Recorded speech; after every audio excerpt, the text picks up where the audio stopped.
ಓಂ ಶಾಂತಿ. ಇಂದಿನ ದಿನಾಂಕ 16/9/2021. ಮಧುರ ಮಕ್ಕಳೇ, ಬೇಅದ್ದಿನ ತಂದೆಯು ಈ ಬೇಅದ್ದಿನ ಸಭೆಯಲ್ಲಿ ಬಡ ಮಕ್ಕಳನ್ನು ತನ್ನ ಮಡಿಲಿಗೆ ತೆಗೆದುಕೊಳ್ಳಲು ಬಂದಿದ್ದಾರೆ. ಅವರಿಗೆ ದೇವತೆಗಳ ಸಭೆಯಲ್ಲಿ ಬರುವ ಅವಶ್ಯಕತೆ ಇಲ್ಲ. ಪ್ರಶ್ನೆ: ಮಕ್ಕಳು ಯಾವ ದಿನವನ್ನು ಬಹಳ ವಿಜೃಂಭಣೆಯಿಂದ ಆಚರಿಸಬೇಕು? ಉತ್ತರ: ಯಾವ ದಿನದಂದು ಮರುಜೀವ ಜನ್ಮವಾಯಿತು, ತಂದೆಯಲ್ಲಿ ನಿಶ್ಚಯವಾಯಿತು, ಆ ದಿನವನ್ನು ಬಹಳ ವಿಜೃಂಭಣೆಯಿಂದ ಆಚರಿಸಬೇಕು. ಅದೇ ನಿಮಗಾಗಿ ಜನ್ಮಾಷ್ಟಮಿಯಾಗಿದೆ. ಒಂದು ವೇಳೆ ತಮ್ಮ ಮರುಜೀವ ಜನ್ಮ ದಿನವನ್ನು ಆಚರಿಸುತ್ತೀರೆಂದರೆ ಬುದ್ಧಿಯಲ್ಲಿ ನೆನಪಿರುವುದು, ನಾವು ಹಳೆಯ ಪ್ರಪಂಚದಿಂದ ದೂರ ಸರಿದೆವು, ನಾವು ತಂದೆಯ ಮಕ್ಕಳಾದೆವು, ಅರ್ಥಾತ್ ಆಸ್ತಿಗೆ ಅಧಿಕಾರಿಗಳಾಗಿ ಬಿಟ್ಟೆವು. ಗೀತೆ: ಸಭೆಯಲ್ಲಿ ಜ್ಯೋತಿ ಬೆಳಗಿತು. ಓಂ ಶಾಂತಿ. ಗೀತೆ, ಕವಿತೆ, ಭಜನೆ, ವೇದ, ಶಾಸ್ತ್ರ, ಉಪನಿಷತ್ತು, ದೇವತೆಗಳ ಮಹಿಮೆ ಇತ್ಯಾದಿಗಳನ್ನು ನೀವು ಭಾರತವಾಸಿ ಮಕ್ಕಳು ಬಹಳಷ್ಟು ಕೇಳುತ್ತಾ ಬಂದಿರಿ. ಈಗ ನಿಮಗೆ ತಿಳುವಳಿಕೆ ಸಿಕ್ಕಿದೆ, ಈ ಸೃಷ್ಟಿ ಚಕ್ರವು ಹೇಗೆ ಸುತ್ತುತ್ತದೆ ಎಂದು. ಭೂತಕಾಲವನ್ನು ಮಕ್ಕಳು ತಿಳಿದುಕೊಂಡಿದ್ದೀರಿ. ವರ್ತಮಾನ ಪ್ರಪಂಚವು ಏನಾಗಿದೆ ಎಂಬುದನ್ನು ನೋಡಿದ್ದೀರಿ. ಅದನ್ನು ಪ್ರತ್ಯಕ್ಷದಲ್ಲಿ ಅನುಭವ ಮಾಡಿದ್ದೀರಿ. ಬಾಕಿ ಏನಾಗುವುದಿದೆಯೋ ಅದನ್ನು ಇನ್ನೂ ಪ್ರತ್ಯಕ್ಷದಲ್ಲಿ ಅನುಭವ ಮಾಡಿಲ್ಲ. ಕಳೆದು ಹೋಗಿರುವುದನ್ನು ಅನುಭವ ಮಾಡಿದ್ದೀರಿ. ತಂದೆಯೇ ತಿಳಿಸಿದ್ದಾರೆ, ಮತ್ಯಾರೂ ತಿಳಿಸಲು ಸಾಧ್ಯವಿಲ್ಲ. ಅನೇಕ ಮನುಷ್ಯರಿದ್ದಾರೆ, ಆದರೆ ಅವರು ಏನನ್ನೂ ತಿಳಿದುಕೊಂಡಿಲ್ಲ. ರಚಯಿತ ಮತ್ತು ರಚನೆಯ ಆದಿ ಮಧ್ಯ ಅಂತ್ಯವನ್ನು ಅರಿತುಕೊಂಡಿಲ್ಲ. ಈಗ ಕಲಿಯುಗದ ಅಂತ್ಯವಾಗಿದೆ, ಇದೂ ಸಹ ಮನುಷ್ಯರಿಗೆ ಗೊತ್ತಿಲ್ಲ. ಮುಂದೆ ಹೋದಂತೆ ಅಂತ್ಯವನ್ನು ತಿಳಿದುಕೊಳ್ಳುತ್ತಾರೆ, ಮೂಲವನ್ನು ಅರಿತುಕೊಳ್ಳುತ್ತಾರೆ. ಇಡೀ ಜ್ಞಾನವನ್ನು ಅರಿತುಕೊಳ್ಳುವುದಿಲ್ಲ. ಓದುವಂತಹ ವಿದ್ಯಾರ್ಥಿಗಳೇ ಅರಿತುಕೊಳ್ಳುವರು. ಇದು ಮನುಷ್ಯರಿಂದ ರಾಜಾದಿ ರಾಜರಾಗುವುದಾಗಿದೆ. ಅದರಲ್ಲಿಯೂ ಆಸುರಿ ರಾಜರಲ್ಲ, ದೈವಿ ರಾಜರು. ಅದರಲ್ಲಿಯೂ ಆಸುರಿ ರಾಜರಲ್ಲ, ದೈವಿ ರಾಜರು. ದೈವಿ ರಾಜರನ್ನು ಆಸುರಿ ರಾಜರು ಸಹ ಪೂಜಿಸುತ್ತಾರೆ. ಇವೆಲ್ಲ ಮಾತುಗಳನ್ನು ನೀವು ಮಕ್ಕಳೇ ತಿಳಿದುಕೊಂಡಿದ್ದೀರಿ. ವಿದ್ವಾಂಸ, ಆಚಾರ್ಯ ಮೊದಲಾದವರು ಏನನ್ನು ತಿಳಿದುಕೊಂಡಿಲ್ಲ. ಯಾವ ಭಗವಂತನನ್ನು ಪರಂಜ್ಯೋತಿ ಎಂದು ಕರೆಯುವರೋ ಅವರನ್ನೇ ತಿಳಿದುಕೊಂಡಿಲ್ಲ. ಹಾಡುಗಳನ್ನು ಹಾಡುವವರೂ ಸಹ ತಿಳಿದುಕೊಳ್ಳುವುದಿಲ್ಲ, ಕೇವಲ ಮಹಿಮೆಯನ್ನು ಹಾಡುತ್ತಾರೆ. ಭಗವಂತನೂ ಸಹ ಯಾವುದೇ ಸಮಯದಲ್ಲಿ ಈ ಪ್ರಪಂಚದ ಸಭೆಯಲ್ಲಿ ಬಂದಿದ್ದರು. ಸಭೆ ಅರ್ಥಾತ್ ಎಲ್ಲಿ ಅನೇಕರು ಸೇರುವರು. ಸಭೆಯಲ್ಲಿ ತಿನ್ನುವುದು, ಕುಡಿಯುವುದು, ಮದ್ಯಪಾನ ಇತ್ಯಾದಿಗಳು ಸಿಗುತ್ತದೆ. ಈಗ ಈ ಸಭೆಯಲ್ಲಿ ನಿಮಗೆ ತಂದೆಯಿಂದ ಅವಿನಾಶಿ ಜ್ಞಾನ ರತ್ನಗಳ ಖಜಾನೆ ಸಿಗುತ್ತಿದೆ, ಅಥವಾ ತಂದೆಯಿಂದ ನಮಗೆ ವೈಕುಂಠದ ರಾಜ್ಯಭಾಗ್ಯ ಸಿಗುತ್ತದೆ. ಇಡೀ ಸಭೆಯಲ್ಲಿ ಮಕ್ಕಳೇ ತಂದೆಯನ್ನು ಅರಿತುಕೊಳ್ಳುತ್ತಾರೆ. ತಂದೆಯೇ ನಮಗೆ ಉಡುಗೊರೆಯನ್ನು ಕೊಡಲು ಬಂದಿದ್ದಾರೆ. ತಂದೆಯು ಸಭೆಯಲ್ಲಿ ಏನನ್ನು ಕೊಡುತ್ತಾರೆ ಮತ್ತು ಮನುಷ್ಯರ ಸಭೆಯಲ್ಲಿ ಒಬ್ಬರು ಇನ್ನೊಬ್ಬರಿಗೆ ಏನನ್ನು ಕೊಡುತ್ತಾರೆ. ಇದರಲ್ಲಿ ರಾತ್ರಿ ಹಗಲಿನ ಅಂತರವಿದೆ. ತಂದೆಯು ಹೇಗೆ ಹಲ್ವಾ ತಿನ್ನಿಸುತ್ತಾರೆ ಮತ್ತು ಮನುಷ್ಯರು ಬಹಳ ಅಗ್ಗವಾದ ವಸ್ತು ಕಡಲೆಯನ್ನು ತಿನ್ನಿಸುತ್ತಾರೆ. ಹಲ್ವಾ ಮತ್ತು ಕಡಲೆ ಎರಡರಲ್ಲಿ ಎಷ್ಟೊಂದು ವ್ಯತ್ಯಾಸವಿದೆ. ಒಬ್ಬರು ಇನ್ನೊಬ್ಬರಿಗೆ ಕಡಲೆ ತಿನ್ನಿಸುತ್ತಾ ಇರುತ್ತಾರೆ. ಯಾರಾದರೂ ಸಂಪಾದಿಸುವುದಿಲ್ಲವೆಂದರೆ ಇವರು ಕುಳಿತು ಕಡಲೆ ತಿನ್ನುತ್ತಿದ್ದಾರೆಂದು ಹೇಳಲಾಗುತ್ತದೆ. ಈಗ ನೀವು ಮಕ್ಕಳು ತಿಳಿದುಕೊಂಡಿದ್ದೀರಿ. ಬೇಅದ್ದಿನ ತಂದೆಯು ನಮಗೆ ಸ್ವರ್ಗದ ರಾಜ್ಯಭಾಗ್ಯದ ವರದಾನವನ್ನು ಕೊಡುತ್ತಿದ್ದಾರೆ. ಶಿವತಂದೆಯು ಈ ಸಭೆಯಲ್ಲಿ ಬರುತ್ತಾರಲ್ಲವೇ, ಶಿವ ಜಯಂತಿಯನ್ನು ಆಚರಿಸುತ್ತಾರೆ. ಆದರೆ ಅವರು ಬಂದು ಏನು ಮಾಡುತ್ತಾರೆ ಎಂಬುದು ಯಾರಿಗೂ ತಿಳಿದಿಲ್ಲ. ಅವರು ತಂದೆಯಾಗಿದ್ದಾರೆ ಅಂದ ಮೇಲೆ ತಂದೆಯು ಅವಶ್ಯವಾಗಿ ಏನನ್ನಾದರೂ ತಿನ್ನಿಸುತ್ತಾರೆ, ಕೊಡುತ್ತಾರೆ. ಮಾತಾಪಿತಾ ಜೀವನದ ಪಾಲನೆಯಂತೂ ಮಾಡುತ್ತಾರೆ. ನೀವು ಸಹ ತಿಳಿದುಕೊಂಡಿದ್ದೀರಿ. ಮಾತಾಪಿತಾ ಬಂದು ಜೀವನದ ಸಂಭಾಲನೆ ಮಾಡುತ್ತಾರೆ, ದತ್ತು ಮಾಡಿಕೊಳ್ಳುತ್ತಾರೆ. ಮಕ್ಕಳು ಸ್ವಯಂ ಹೇಳುತ್ತಾರೆ, ಬಾಬಾ ನಾವು ನಿಮ್ಮ 10 ದಿನದ ಮಗುವಾಗಿದ್ದೇನೆ, ಅರ್ಥಾತ್ 10 ದಿನಗಳಿಂದ ನಿಮ್ಮವನಾಗಿದ್ದೇನೆ ಅಂದಾಗ ತಿಳಿದುಕೊಳ್ಳಬೇಕು, ನಾವು ತಂದೆಯಿಂದ ಸ್ವರ್ಗದ ರಾಜ್ಯಭಾಗ್ಯವನ್ನು ಪಡೆಯಲು ಹಕ್ಕುದಾರರಾಗಿ ಬಿಟ್ಟಿದ್ದೇವೆ. ಮಡಿಲನ್ನು ತೆಗೆದುಕೊಂಡಿದ್ದೇವೆ. ಜೀವಿಸಿದಂತೆಯೇ ಯಾರದೇ ಮಡಿಲು ತೆಗೆದುಕೊಂಡರೆ ಅಂಧಶ್ರದ್ಧೆಯಿಂದಂತೂ ತೆಗೆದುಕೊಳ್ಳುವುದಿಲ್ಲ. ತಂದೆ ತಾಯಿಯು ಮಕ್ಕಳನ್ನು ದತ್ತಿನಲ್ಲಿ ಕೊಡುತ್ತಾರೆ. ನಮ್ಮ ಮಗುವು ಅವರ ಬಳಿ ಹೆಚ್ಚು ಸುಖಿಯಾಗಿರುವರು, ಇನ್ನು ಪ್ರೀತಿಯಿಂದ ಸಂಭಾಲನೆ ಮಾಡುತ್ತಾರೆಂದು ತಿಳಿದುಕೊಳ್ಳುತ್ತಾರೆ. ನೀವು ಸಹ ಲೌಕಿಕ ತಂದೆಯ ಮಕ್ಕಳು. ಇಲ್ಲಿ ಬೇಅದ್ದಿನ ತಂದೆಯ ಮಡಿಲು ತೆಗೆದುಕೊಳ್ಳುತ್ತೀರಿ. ಬೇಅದ್ದಿನ ತಂದೆಯು ಎಷ್ಟು ರುಚಿಯಿಂದ ದತ್ತು ಮಾಡಿಕೊಳ್ಳುತ್ತಾರೆ. ಬಾಬಾ ನಾನು ನಿಮ್ಮವನಾಗಿ ಬಿಟ್ಟೆನು ಎಂದು ಮಕ್ಕಳು ಬರೆಯುತ್ತಾರೆ. ಕೇವಲ ದೂರದಿಂದಲೇ ಹೇಳುವುದಿಲ್ಲ, ಪ್ರತ್ಯಕ್ಷದಲ್ಲಿ ದತ್ತು ಮಾಡಿಕೊಳ್ಳಲಾಗುತ್ತದೆ. ಆದ್ದರಿಂದಲೇ ಆಚರಣೆ ಮಾಡುತ್ತಾರಲ್ಲವೇ. ಹೇಗೆ ಜನ್ಮದಿನವನ್ನು ಆಚರಿಸುತ್ತಾರೆ ಅಂದಾಗ ಇಲ್ಲಿಯೂ ಯಾರು ಮಕ್ಕಳಾಗುವರೋ ಅವರು ಹೇಳುತ್ತಾರೆ, ನಾವು ನಿಮ್ಮವರಾಗಿದ್ದೇವೆ ಅಂದ ಮೇಲೆ 6-7 ದಿನಗಳ ನಂತರ ನಾಮಕರಣವನ್ನು ಆಚರಣೆ ಮಾಡಬೇಕಲ್ಲವೇ. ಆದರೆ ಯಾರೂ ಆಚರಿಸುವುದಿಲ್ಲ. ತಮ್ಮ ಜನ್ಮಾಷ್ಟಮಿಯಂತೂ ಬಹಳ ವಿಜೃಂಭಣೆಯಿಂದ ಆಚರಣೆ ಮಾಡಬೇಕು. ಆದರೆ ಆಚರಿಸುವುದೇ ಇಲ್ಲ. ನಾವು ಜಯಂತಿಯನ್ನು ಆಚರಿಸಬೇಕೆಂಬ ಜ್ಞಾನವೂ ಇಲ್ಲ. 12 ದಿನಗಳಾದ ಮೇಲೆ ಆಚರಿಸುತ್ತಾರೆ. ಅರೆ ಮೊದಲು ಆಚರಿಸಲಿಲ್ಲ, 12 ತಿಂಗಳಿನ ನಂತರ ಏಕೆ ಆಚರಿಸುತ್ತೀರಿ? ಜ್ಞಾನವೂ ಇಲ್ಲ, ನಿಶ್ಚಯವೂ ಇರುವುದಿಲ್ಲ. ಒಂದು ಬಾರಿ ಜನ್ಮದಿನವನ್ನು ಆಚರಿಸಿದರೆ ಅವರು ಪಕ್ಕಾ ಆಗಿಬಿಟ್ಟರು. ನಂತರ ಒಂದು ವೇಳೆ ಜನ್ಮದಿನವನ್ನು ಆಚರಿಸದ ಮೇಲೂ ಅವರು ಬಿಟ್ಟು ಹೋದರೆ ಸತ್ತು ಹೋದರೆಂದು ತಿಳಿಯಲಾಗುವುದು. ತಮ್ಮ ಲೌಕಿಕ ಜನ್ಮದಿನವನ್ನು ಬಹಳ ವಿಜೃಂಭಣೆಯಿಂದ ಆಚರಿಸುತ್ತಾರೆ. ಯಾರಾದರೂ ಬಡವರಾಗಿದ್ದರೆ ಕಡಲೆ ಬೆಲ್ಲವನ್ನು ಹಂಚುತ್ತಾರೆ, ಇನ್ನೇನು ಇಲ್ಲ. ಮಕ್ಕಳಿಗೆ ಸಂಪೂರ್ಣವಾಗಿ ಅರ್ಥವಾಗುವುದಿಲ್ಲ, ಆದ್ದರಿಂದ ಖುಷಿ ಇರುವುದಿಲ್ಲ.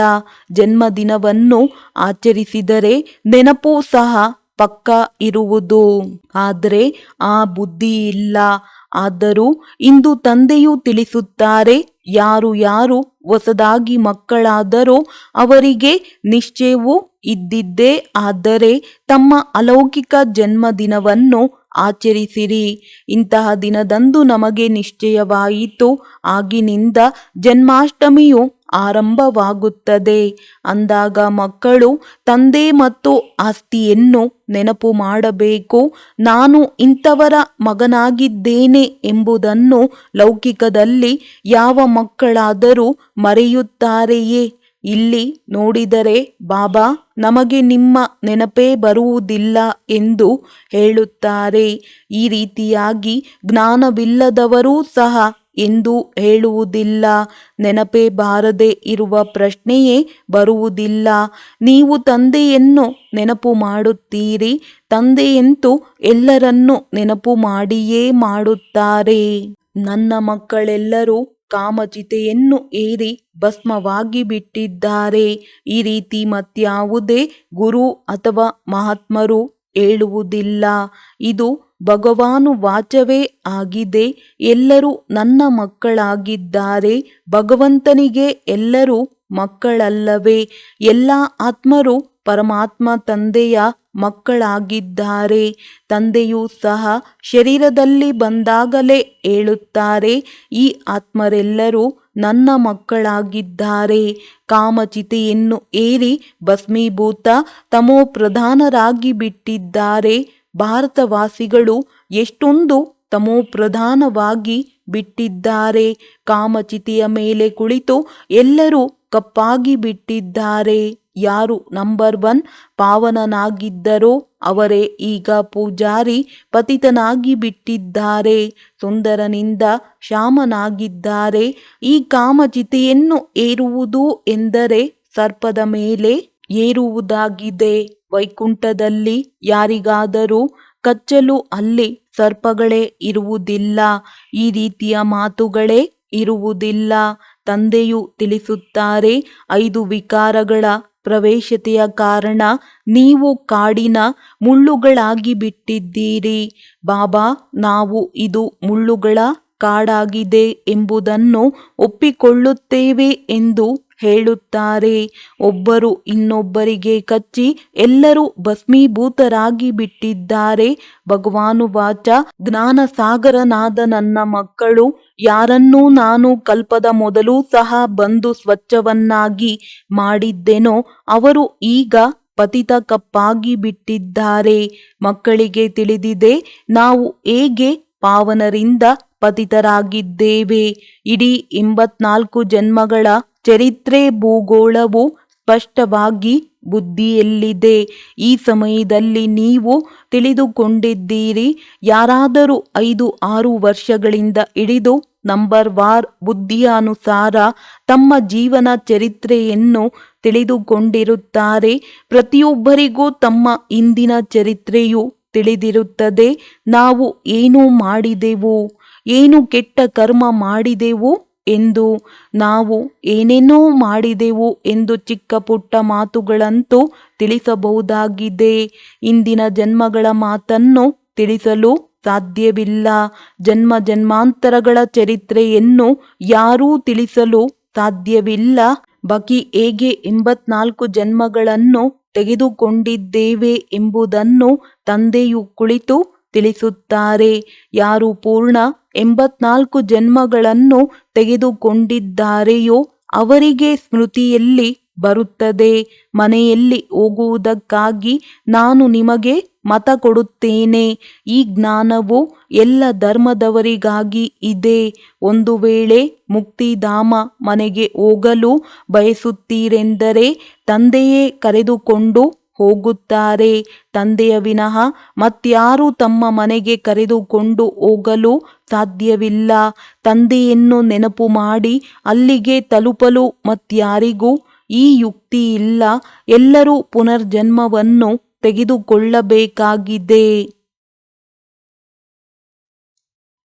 ತಂದೆಯ ವಿನಃ ಮತ್ಯಾರೂ ಕರೆದುಕೊಂಡು ಹೋಗಲು ಸಾಧ್ಯವಿಲ್ಲ. ಮೋಕ್ಷದ ವಿಚಾರವನ್ನು ಎಂದೂ ಮಾಡಬಾರದು. ಇದು ಸಾಧ್ಯವೇ ಇಲ್ಲ. ಇದು ಅನಾದಿ ಮಾಡಿ ಮಾಡಲ್ಪಟ್ಟ ನಾಟಕವಾಗಿದೆ. ಇದರಿಂದ ಯಾರೂ ಮುಕ್ತರಾಗಲು ಸಾಧ್ಯವಿಲ್ಲ. ಎಲ್ಲರಿಗೆ ಒಬ್ಬ ತಂದೆಯೇ ಮುಕ್ತಿದಾತ ಮಾರ್ಗದರ್ಶಕನಾಗಿದ್ದಾರೆ. ಅವರೇ ಬಂದು ಯುಕ್ತಿಯನ್ನು ತಿಳಿಸುತ್ತಾರೆ. ನನ್ನನ್ನು ನೆನಪು ಮಾಡಿದರೆ ನಿಮ್ಮ ವಿಕರ್ಮಗಳು ವಿನಾಶವಾಗುತ್ತವೆ. ಇಲ್ಲದಿದ್ದರೆ ಶಿಕ್ಷೆಗಳನ್ನು ಅನುಭವಿಸಬೇಕಾಗುವುದು. ಪುರುಷಾರ್ಥ ಮಾಡದಿದ್ದರೆ ಇವರು ಇಲ್ಲಿಯವರಲ್ಲ ಎಂದು ತಿಳಿಯಲಾಗುತ್ತದೆ. ಮುಕ್ತಿ ಜೀವನ್ಮುಕ್ತಿಯ ಮಾರ್ಗವನ್ನು ನೀವು ಮಕ್ಕಳು ನಂಬರ್ ವಾರ್ ಪುರುಷಾರ್ಥದ ಅನುಸಾರ ತಿಳಿದುಕೊಂಡಿದ್ದೀರಿ. ಪ್ರತಿಯೊಬ್ಬರೂ ತಿಳಿಸುವ ಶೈಲಿಯು ತಮ್ಮ ತಮ್ಮದೇ ಆಗಿರುತ್ತದೆ. ನೀವು ಸಹ ಹೇಳಬಲ್ಲಿರಿ, ಈ ಸಮಯದಲ್ಲಿ ಪತಿತ ಪ್ರಪಂಚವಾಗಿದೆ. ಎಷ್ಟೊಂದು ಒಡೆದಾಟಗಳಿವೆ. ಸತ್ಯಯುಗದಲ್ಲಿ ಇದೇನು ಇರುವುದಿಲ್ಲ. ಈಗ ಕಲಿಯುಗವಾಗಿದೆ. ಇದನ್ನು ಎಲ್ಲ ಮನುಷ್ಯರು ಒಪ್ಪುತ್ತಾರೆ. Satyayuga, Tretayuga, golden age, silver age. ಅನ್ಯ ಭಾಷೆಗಳಲ್ಲಿಯೂ ಅವರವರ ಭಾಷೆಗೆ ತಕ್ಕಂತೆ ಹೆಸರುಗಳಿರುತ್ತವೆ. ಆಂಗ್ಲ ಭಾಷೆಯನ್ನಂತೂ ಅವರು ತಿಳಿದುಕೊಂಡಿರುತ್ತಾರೆ.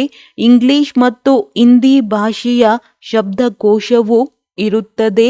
ಆಂಗ್ಲರು ಬಹಳ ಸಮಯ ರಾಜ್ಯ ಮಾಡಿ ಹೋದರೂ ಅವರ ಆಂಗ್ಲ ಭಾಷೆಯು ಕೆಲಸಕ್ಕೆ ಬರುತ್ತಿದೆ. ಮನುಷ್ಯರು ಈ ಸಮಯದಲ್ಲಿ ಇದನ್ನಂತೂ ಒಪ್ಪುತ್ತಾರೆ, ನಮ್ಮಲ್ಲಿ ಯಾವುದೇ ಗುಣವಿಲ್ಲ. ಬಾಬಾ, ಬಂದು ದಯೆ ತೋರಿಸು, ಪುನಃ ನಮ್ಮನ್ನು ಪವಿತ್ರರನ್ನಾಗಿ ಮಾಡಿ, ನಾವು ಪತಿತರಾಗಿದ್ದೇವೆ. ಈಗ ನೀವು ಮಕ್ಕಳು ತಿಳಿದುಕೊಂಡಿದ್ದೀರಿ, ಪತಿತ ಆತ್ಮರು ಯಾರೂ ಹಿಂತಿರುಗಿ ಹೋಗಲು ಸಾಧ್ಯವಿಲ್ಲ. ಎಲ್ಲರೂ ಸತೋ ರಜೋ ತಮೋದಲ್ಲಿ ಬರಲೇಬೇಕಾಗಿದೆ. ಈಗ ತಂದೆಯು ಈ ಪತಿತ ಸಭೆಯಲ್ಲಿ ಬರುತ್ತಾರೆ. ಎಷ್ಟು ದೊಡ್ಡ ಸಭೆಯಾಗಿದೆ. ನಾನು ದೇವತೆಗಳ ಸಭೆಯಲ್ಲಿ ಎಂದು ಬರುವುದಿಲ್ಲ. ಎಲ್ಲಿ ಬಹಳ ಸಂಪತ್ತು 36 ಪ್ರಕಾರದ ಭೋಜನ ಸಿಗುವುದೋ ಅಲ್ಲಿ ನಾನು ಬರುವುದಿಲ್ಲ. ಎಲ್ಲಿ ಮಕ್ಕಳಿಗೆ ರೊಟ್ಟಿಯೂ ಸಿಗುವುದಿಲ್ಲವೋ ಅವರ ಬಳಿ ಬಂದು ಮಡಿಲಿಗೆ ತೆಗೆದುಕೊಂಡು ಮಕ್ಕಳನ್ನಾಗಿ ಮಾಡಿ ಆಸ್ತಿಯನ್ನು ಕೊಡುತ್ತೇನೆ. ಸಾಹುಕಾರರನ್ನು ದತ್ತು ತೆಗೆದುಕೊಳ್ಳುವುದಿಲ್ಲ. ಅವರಂತೂ ತಮ್ಮದೇ ನಶೆಯಲ್ಲಿ ಮುಳುಗಿರುತ್ತಾರೆ. ನಮಗಾಗಿ ಇಲ್ಲಿಯೇ ಸ್ವರ್ಗವಿದೆ ಎಂದು ಹೇಳುತ್ತಾರೆ. ಮತ್ತೆ ಯಾರಾದರೂ ಶರೀರ ಬಿಟ್ಟರೆ ಸ್ವರ್ಗವಾಸಿಯಾದರೆಂದು ಹೇಳುತ್ತಾರೆ. ಅಂದ ಮೇಲೆ ಅವಶ್ಯವಾಗಿ ಇದು ಅರ್ಥವಾಯಿತಲ್ಲವೇ? ಇದನ್ನು ನೀವೇಕೆ ತಿಳಿಸುವುದಿಲ್ಲ? ಇದುವರೆಗೂ ಪತ್ರಿಕೆಗಳಲ್ಲಿಯೂ ಯಾರೂ ಯುಕ್ತಿಯುಕ್ತವಾಗಿ ಹಾಕಿಸಿಲ್ಲ. ಮಕ್ಕಳು ತಿಳಿದುಕೊಂಡಿದ್ದೀರಿ, ನಮಗೆ ಡ್ರಾಮಾ ಪುರುಷಾರ್ಥ ಮಾಡಿಸುತ್ತದೆ. ನಾವು ಏನು ಪುರುಷಾರ್ಥ ಮಾಡುತ್ತೇವೆಯೋ ಅದು ಡ್ರಾಮಾದಲ್ಲಿ ನಿಗದಿಯಾಗಿದೆ. ಪುರುಷಾರ್ಥವನ್ನು ಮಾಡಲೇಬೇಕಾಗಿದೆ. ಡ್ರಾಮಾ ಎಂದು ಹೇಳಿ ಕುಳಿತುಕೊಳ್ಳಬಾರದು. ಪ್ರತಿ ಮಾತಿನಲ್ಲಿ ಅವಶ್ಯವಾಗಿ ಪುರುಷಾರ್ಥ ಮಾಡಲೇಬೇಕಾಗಿದೆ. ಕರ್ಮಯೋಗಿ ರಾಜಯೋಗಿಗಳಲ್ಲವೇ? ಅವರು ಕರ್ಮ ಸನ್ಯಾಸಿ, ಹಠಯೋಗಿ ಕರ್ಮ ಸನ್ಯಾಸಿಗಳಾಗಿದ್ದಾರೆ. ನೀವಂತೂ ಎಲ್ಲವನ್ನೂ ಮಾಡುತ್ತೀರಿ. ಮನೆಯಲ್ಲಿರುತ್ತಾ ಮರಿಮಕ್ಕಳನ್ನು ಸಂಭಾಲನೆ ಮಾಡುತ್ತೀರಿ. ಸನ್ಯಾಸಿಗಳಂತೂ ಬಿಟ್ಟು ಹೊರಟು ಹೋಗುತ್ತಾರೆ. ಅವರಿಗೆ ಇಷ್ಟವಾಗುವುದಿಲ್ಲ. ಆದರೆ ಆ ಪವಿತ್ರತೆಯು ಭಾರತದಲ್ಲಿ ಬೇಕಲ್ಲವೇ? ಆದರೂ ಒಳ್ಳೆಯವರಾಗಿದ್ದಾರೆ. ಈಗಂತೂ ಯಾವ ಮನುಷ್ಯರು ಪವಿತ್ರರೂ ಆಗಿರುವುದಿಲ್ಲ. ಅವರು ಪವಿತ್ರ ಪ್ರಪಂಚದಲ್ಲಿ ಹೋಗುವುದಕ್ಕೂ ಸಾಧ್ಯವಿಲ್ಲ. ತಂದೆಯ ವಿನಃ ಮತ್ಯಾರೂ ಕರೆದುಕೊಂಡು ಹೋಗಲು ಸಾಧ್ಯವಿಲ್ಲ. ಈಗ ನೀವು ತಿಳಿದುಕೊಂಡಿದ್ದೀರಿ, ಶಾಂತಿಧಾಮವು ನಮ್ಮ ಮನೆಯಾಗಿದೆ. ಆದರೆ ಹೇಗೆ ಹೋಗುವುದು? ಬಹಳ ಪಾಪಗಳನ್ನು ಮಾಡಿದ್ದಾರೆ. ಈಶ್ವರನನ್ನು ಸರ್ವವ್ಯಾಪಿ ಎಂದು ಹೇಳುತ್ತಾರೆ. ಈ ರೀತಿ ಹೇಳಿದರೆ ಯಾರ ಮರ್ಯಾದೆಯನ್ನು ಕಳೆಯುತ್ತಾರೆ?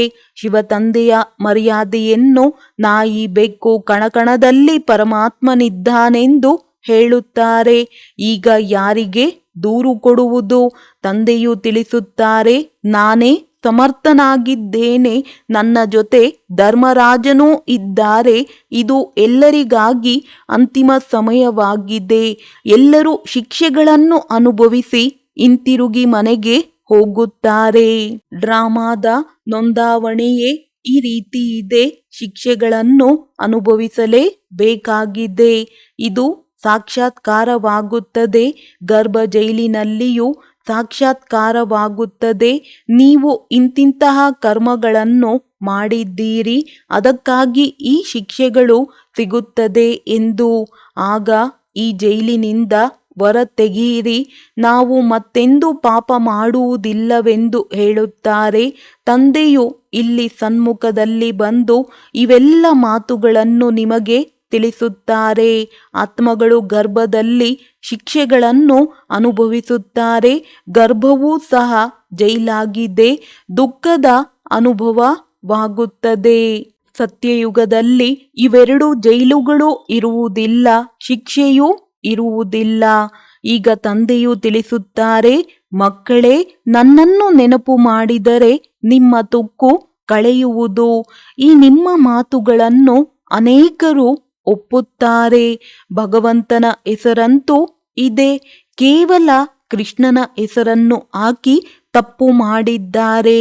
ಈಗ ತಂದೆಯು ಮಕ್ಕಳಿಗೆ ತಿಳಿಸುತ್ತಾರೆ, ಮಕ್ಕಳೇ, ಏನೆಲ್ಲವನ್ನು ಕೇಳುತ್ತೀರಿ ಕೇಳಿ ಪತ್ರಿಕೆಗಳಲ್ಲಿ ಹಾಕಿಸಿರಿ. ಶಿವತಂದೆಯು ಈ ಸಮಯದಲ್ಲಿ ಎಲ್ಲರಿಗೂ ಹೇಳುತ್ತಾರೆ, 84 ಜನ್ಮಗಳನ್ನು ಭೋಗಿಸಿ ತಮೋ ಪ್ರಧಾನವಾಗಿದ್ದೀರಿ. ಈಗ ಪುನಃ ನಾನು ಸಲಹೆ ಕೊಡುತ್ತೇನೆ, ನನ್ನನ್ನು ನೆನಪು ಮಾಡಿದರೆ ವಿಕರ್ಮಗಳು ವಿನಾಶವಾಗುತ್ತವೆ, ಮತ್ತೆ ನೀವು ಮುಕ್ತಿ ಜೀವನ್ಮುಕ್ತಿ ಧಾಮದಲ್ಲಿ ಹೋಗುತ್ತೀರಿ. ತಂದೆಯದು ಇದು ಆಜ್ಞೆಯಾಗಿದೆ. ನನ್ನನ್ನು ನೆನಪು ಮಾಡಿದರೆ ತುಕ್ಕು ಕಳೆಯುವುದು ಒಳ್ಳೆಯದು. ಮಕ್ಕಳೇ, ಎಷ್ಟು ತಿಳಿಸಲಿ ಒಳ್ಳೆಯದು. ಮಧುರಾತಿ ಮಧುರ ಅಗಲಿ ಹೋಗಿ ಮರಳಿ ಸಿಕ್ಕಿರುವ ಮಕ್ಕಳ ಪ್ರತಿ ಮಾತಾ ಪಿತಾ ಬಾಪ್ ದಾದಾರವರ ನೆನಪು, ಪ್ರೀತಿ ಹಾಗೂ ಸುಪ್ರಭಾತ. ಆತ್ಮಿಕ ಮಕ್ಕಳಿಗೆ ಆತ್ಮಿಕ ತಂದೆಯ ನಮಸ್ತೆ. ಧಾರಣೆಗಾಗಿ ಮುಖ್ಯ ಸಾರ. ಪ್ರತಿ ಮಾತಿಗಾಗಿ ಅವಶ್ಯವಾಗಿ ಪುರುಷಾರ್ಥ ಮಾಡಬೇಕಾಗಿದೆ. ಡ್ರಾಮಾ ಎಂದು ಹೇಳಿ ಕುಳಿತು ಬಿಡಬಾರದು. ಕರ್ಮಯೋಗಿ ರಾಜಯೋಗಿಗಳಾಗಬೇಕು, ಕರ್ಮ ಸನ್ಯಾಸಿ ಹಠಯೋಗಿಗಳಲ್ಲ. ಶಿಕ್ಷೆಯನ್ನು ಅನುಭವಿಸದೆ ತಂದೆಯ ಜೊತೆ ಮನೆಗೆ ಹೋಗುವುದಕ್ಕಾಗಿ ನೆನಪಿನಲ್ಲಿದ್ದು ಆತ್ಮವನ್ನು ಸತೋಪ್ರಧಾನ ಮಾಡಿಕೊಳ್ಳಬೇಕಾಗಿದೆ. ಪತಿತರಿಂದ ಪಾವನರಾಗಬೇಕಾಗಿದೆ. ವರದಾನ: ತಮ್ಮ ಶ್ರೇಷ್ಠತೆಯ ಮೂಲಕ ನವೀನತೆಯ ಧ್ವಜಾರೋಹಣ ಮಾಡುವಂತಹ ಶಕ್ತಿ ಸ್ವರೂಪ ಭವ. ಈಗ ಸಮಯದನುಸಾರ, ಸಮೀಪತೆಯ ಅನುಸಾರ ಶಕ್ತಿ ರೂಪದ ಪ್ರಭಾವವನ್ನು ಅನ್ಯರ ಮೇಲೆ ಯಾವಾಗ ಪ್ರಭಾವ ಬೀರುತ್ತೀರಿ, ಆಗ ಅಂತಿಮ ಪ್ರತ್ಯಕ್ಷತೆಯನ್ನು ಸಮೀಪಕ್ಕೆ ತರಬಹುದು. ಹೇಗೆ ಸ್ನೇಹ ಹಾಗೂ ಸಹಯೋಗವನ್ನು ಪ್ರತ್ಯಕ್ಷಗೊಳಿಸಿದ್ದೀರಿ, ಹಾಗೆಯೇ ಇಂತಹ ಸೇವೆಯ ದರ್ಪಣದಲ್ಲಿ ಶಕ್ತಿ ರೂಪದ ಅನುಭವ ಮಾಡಿಸಿರಿ. ಯಾವಾಗ ತಮ್ಮ ಶ್ರೇಷ್ಠತೆಯ ಮೂಲಕ ಶಕ್ತಿ ರೂಪದ ನವೀನತೆಯ ಧ್ವಜಾರೋಹಣ ಮಾಡಿದಾಗಲೇ ಪ್ರತ್ಯಕ್ಷತೆಯಾಗುವುದು.